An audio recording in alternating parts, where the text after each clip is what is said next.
Today we're going to show you some things you should never do with your RV sewer hose. And everything shown today is something we've seen ourselves. Make sure you stick around to the very end because we are going to show you something that we think is going to be very controversial. So you'll have to let us know if you agree or disagree. And it's debated all the time. Wait, is Phil grabbing his freshwater hose to deal with his sewer hose? That is totally his freshwater hose. This is not going to be good. Phil seriously just put his freshwater hose into his poop chute. Oh no, talk about contamination. We have a great alternative to rinsing out your poop chute with your freshwater hose. Without using your freshwater hose. So what we do normally is the night before we will close our gray tank valve. We normally leave it open for laundry, but we'll close the gray tank. Which also sometimes is heavily debated, but we'll save that for another video. So we close it the night before, we catch the dishwater from the night before, the showers the morning of, and then when we're ready to come out of dump, I pull the black tank, let it flush. Then with my black tank still open, I open my gray, let it kind of go into the black tank a little bit, then I close the black tank and let the gray tank come through and clean out what's left in the sewer hose. Now it's not cleaning it out, but it's taking all of the big particles, the brown papery stuff all the way into the sewer. So if you let the gray rinse out your sewer hose, you don't have to use any kind of garden hose to do that for you. Right. You will take care of what you were trying to do with your fresh hose. The last thing we want you to do is to put your fresh hose in there and get it all contaminated and then hook that back up to your fresh take inlet. We don't want anyone to get sick. That's right. And you know, it may look like it's clean, but it's not. You didn't sanitize it. Even if you rinsed it out, even with the gray tank, the soapy water, it's not sanitizing it. So there's bacteria and other contaminants. We'll just say contaminants. Yeah, inside there. And now if you put your hose in there and you've touched it or splashed up on it, now you've introduced it to your freshwater hose, and then you're going to hook it up to your RV. You may have been doing this for a while and you might be safe, but it only takes one time for your gut to blow up on you because you've contaminated yourself somehow. No way. He is so not about to put that on the picnic table. You know what we do on our picnic table? We do this and this. It's bad enough that we see this all the time. So what do I recommend? I recommend you not touching your picnic table without one of these. Honestly, this is the one that really makes us the craziest. Every time I see it, I get the heebie-jeebies. Why would anybody put their sewer hose after they rinse it out on the picnic table? Yeah, it's beyond me. I mean, I know they're just subconsciously not thinking about it. They're just trying to put things away and they put it on there.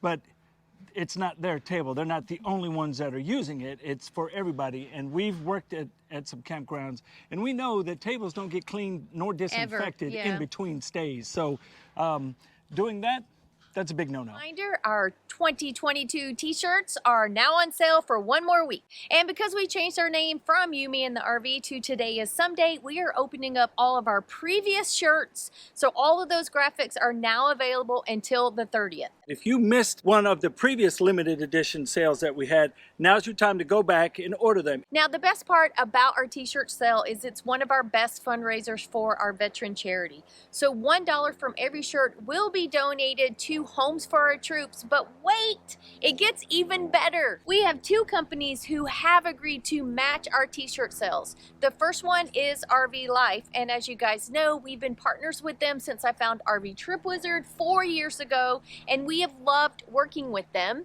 The other company that will be matching our t-shirt sales actually originated from one of our crew members, Tipper Williams, who is one of our Someday crew members, and her company is Keller Williams Alliance out of Northern Virginia. So thank you to both of these companies. So we are going to get triple the amount we had originally thought we would get. And on top of all of that, there's more. The tip jar, every dollar that goes into the tip jar is going to the veteran. And if you don't want a new shirt because you have umpteen of them already, Stacy will provide a link straight to Homes for Our Troops if you just want to make a donation. No t-shirt is required to join our fundraising efforts for Homes for Our Troops. That's right. So right in the description, the first two links will be for the t-shirts and then Homes for Our Troops. So thank you again for everything. On with the video.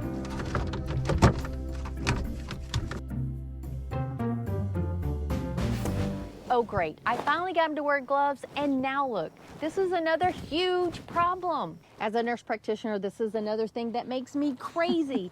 So people are trying to keep clean. They're putting on their gloves, they're keeping themselves healthy, but then they don't think that everything the glove touches becomes dirty. So they're basically taking the bacteria and the contaminants from the sewer hose and putting it all over their RV. That is what I did the very first time I put on gloves and manhandled the sewer hose, is I was like, hey, I got my gloves on, so I was opening the door, the other storage doors.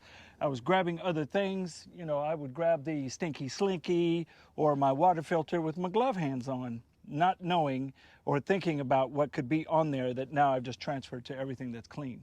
So be careful with your gloves on. Only touch the dirty stuff, and once you're done, remove the gloves, and then you can touch the clean stuff. We've seen people actually go from their sewer with their gloves on. They're touching their clean fresh water hose. They're touching their water filter system. So just be aware the gloves are only for the sewer, and then quickly remove them and move on. Yeah, the last thing I do when I'm disconnecting outside is the sewer. That way I can put everything else up, and then I come over, I do the sewer, take the gloves off, sanitize, and I'm done. I don't have to worry about inadvertently touching something that I shouldn't be. Have you guys seen this one? Nothing like flinging your poop over your shoulder. We've seen some pretty crazy things. This takes the cake. Do we really need to expand on this one? Do not do this one. Oh, it's so gross. Is he putting a dirty sewer hose in his cabinet, in his bay with all his clean stuff? You know he just got poop on everything. So we're gonna recommend that you choose a location for your sewer hose that is a dirty location, whether it's in a bin by itself or in a bay all by itself, and then all of your clean stuff separated from the dirty. Right, and when I store my sewer hose, I normally put the end caps on it, so that way if there's any liquid or residue in there, the caps will hold it. And if I don't have my caps for whatever reason, I lost them or I left them at the last campsite, I will hook them end to end and then stow them. Could you even tell what was missing? Could you tell what we were freaking out about? What I didn't have on my hands? All right, so as you guys know, I am a nurse practitioner, and nothing sends me over the edge more than seeing someone messing with their poop chute without gloves on. And I know what you're saying for those of you who don't wear gloves. I'm gonna wash my hands as soon as I'm done, or I'm gonna use some kind of antibacterial. As you should, even while wearing gloves. Yeah, or after you're done wearing your off. gloves, yes. That is true, but what you don't think about is all the abrasions, cuts, nicks on your hands that could open you up for infection. Yeah, there's not a day that goes by that I don't have a cut on both of my hands. I'm either working on something or reaching into a cabinet and I catch a sharp edge. So I always have open cuts or small cuts on my hands, and I definitely don't want anything to get in there. And that's where she beats me about the head every time I come out. Make sure you're wearing your gloves. Now, thankfully for most of us, if you have a very healthy immune system, your risk is pretty low. But the older we get, the more health issues we have, the higher our risk becomes. So Yeah. For me, no risk is the best risk. So let's talk about the last one that we just couldn't bring ourselves to recreate. Yeah, one, we're not smokers, so having a cigarette to enact that would not have worked. So the one thing that we have seen people do is they're out manhandling their hose without gloves, and they're smoking, and they're bringing their fingers up to their cigarette in their mouth, and they're manhandling the sewer hose while smoking. And it doesn't matter if you're gloved or ungloved. We've actually seen both. So touching your nasty sewer hose and putting your fingers to your lips, just all we can say is please don't. Actually, Please stop smoking, because we want you to be healthy and we want you to live for a long time. You knew that was coming from a nurse practitioner. But definitely, let's refrain from smoking. Well, shoot, who knows about no, I'm just kidding about methane gas. But please don't put germs on your face. Don't do that. So consider this your sewer hose PSA for the day. That's right. All things you should not do with your RV sewer hose. And before you guys all start freaking out and commenting, you should know this was a brand new hose. There's nothing, it's only had clean fresh water in it. Look, it still smells like plastic. Yes, so the big question of the day is, do you empty your sewer hose without gloves? We would love to see that debated down below, because I know a lot of people do it. We have friends that do it and say, I'm a little nuts and I go overboard. So what's your opinion on gloves while emptying your sewer? Yeah, I'm a fan of the gloves. So I will always, as long as I'm with her on the road, I will wear gloves because I don't want to get beat about the head anymore. So finally, we would love to know what strange things you've seen happen with sewer hoses and campers in the RV park. We would love to know, so drop that in the comments below. Yeah, just when we think we've seen it all, somebody will do something and we're like, oh, Or no, they scratching didn't. our head, what?